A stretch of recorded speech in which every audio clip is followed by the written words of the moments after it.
Happy New Year's, Deadheads.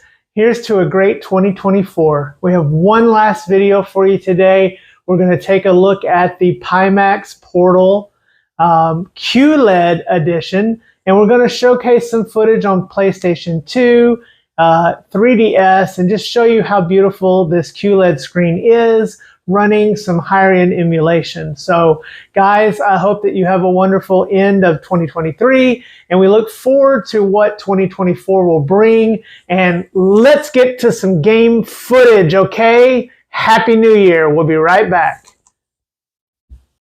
And first, we've got a little bit of Blitz The League running on PS2 here. And you can see here, let me just zoom in here. Come here so I can knock the shit out of you. Yeah, man. Sorry about the language there. We're running at 120 hertz here, so at 1080p.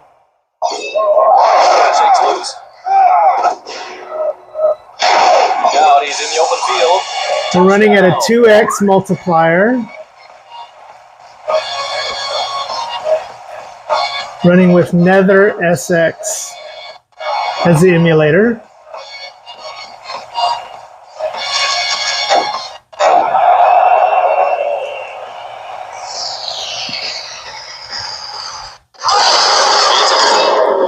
Oh, sake. Oh, we didn't make it.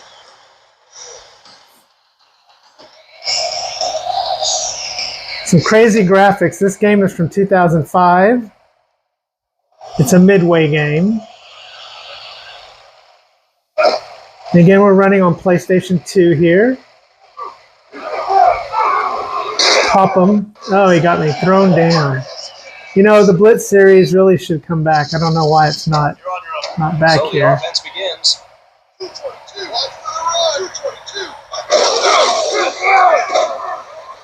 Oh, I overthrew him. We'll play one more play, then we're going to switch games and go on to the next one. That was a nice throw. So again, PlayStation 2 running on the Nether SX on the Pimax Portal Qled running at 1080p at 120 hertz. And we'll be right back. And we're back, and we're going to play some Bloody Roar here on PlayStation 2. And you can see that it looks nice and fluid. I'm not doing so well here. Again, you can see the frames per second up there. Running at 980p. Just got my ass whipped, but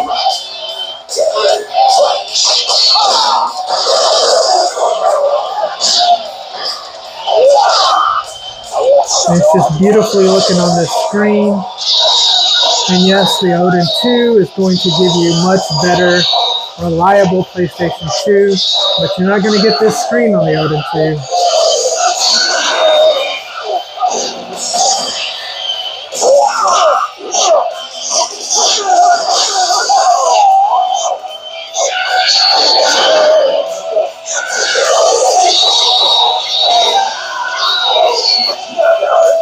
Alright, and we'll be back with some footage from another PlayStation 2 game.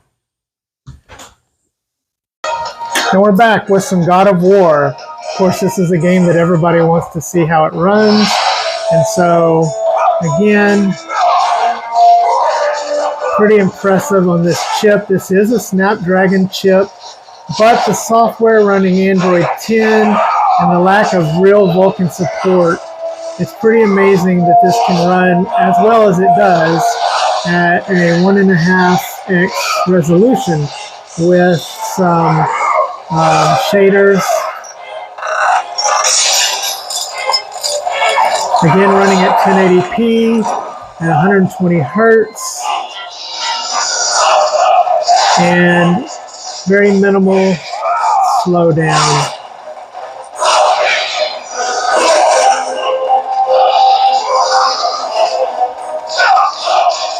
Certainly looks better than the game looked on the original PlayStation 2 when it first came out.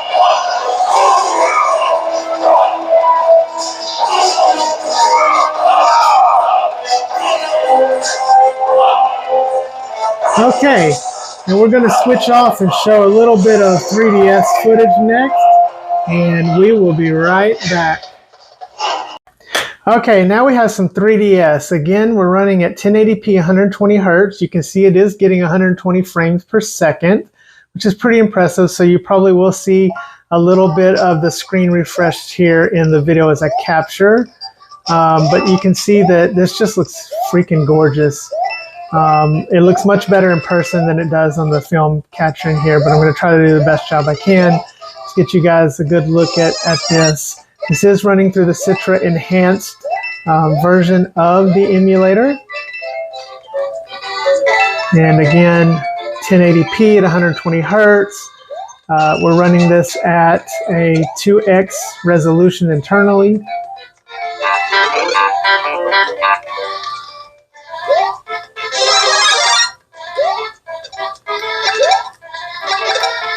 And of course, the screen tearing that you see in the refresh right there is not showing up an actual person on the screen. So that's just because it's running faster than my camera is capturing the footage right now. And again, this is a fantastic QLED mini LED screen.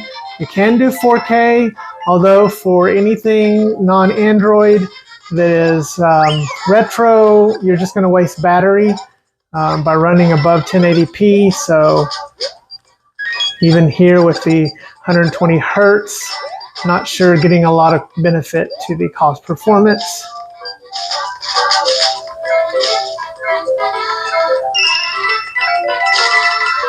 Okay, and we'll be back and we're going to show off a different 3DS game, and we'll be right back, Deadheads. And we're back with some Yoshi. We all love Yoshi.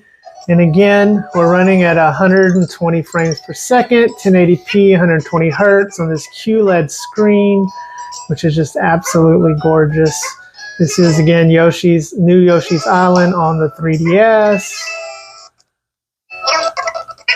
This is a game that is notoriously difficult on many systems to emulate, and you can see there is just a bit of slowdown here. Again, we're upscaling, we're running at a high frame rate, so running this at its native resolution should be no problem at all. You can see that we have this running under the high mode.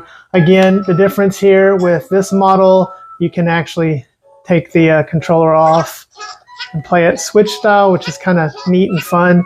Or you could play with 2 players. It actually has the SL and SR on the side here for it. So that's another neat addition here that you can do. And these things have some really strong magnets. Did you see that? Just goes back. But again, I just wanted to showcase some footage of some PS2 and 3DS running on this beautiful QLED screen. Again, it's an XR Snapdragon, which is about an 865, between 845 and 865 Snapdragon. And you're not going to get Odin 2 quality, but man, this screen is gorgeous. Okay, we're going to wrap up and we'll be right back with some final thoughts. All right, so we took a look today at the QLED Portal Pimax. Earlier, we've done videos on the retro model. This one, of course, has the detachable handles. It does have the ability to do VR. I do not have the VR kit. However, I hope to get that in the future and be able to do some VR footage for you guys. This is just such a nice, thin, light machine. This is running, I think, at about $379 now. Which is much better than the over $500 price range that it initially launched at. And so, again, This is the last video of 2023. We're going into 2024. I hope you guys help me build this community. Let's build a community of Deadheads rising in 2024. And let's keep retro gaming, guys. Remember to hit that like button, hit subscribe, and we'll see you next year, Deadheads. Dead Fred out.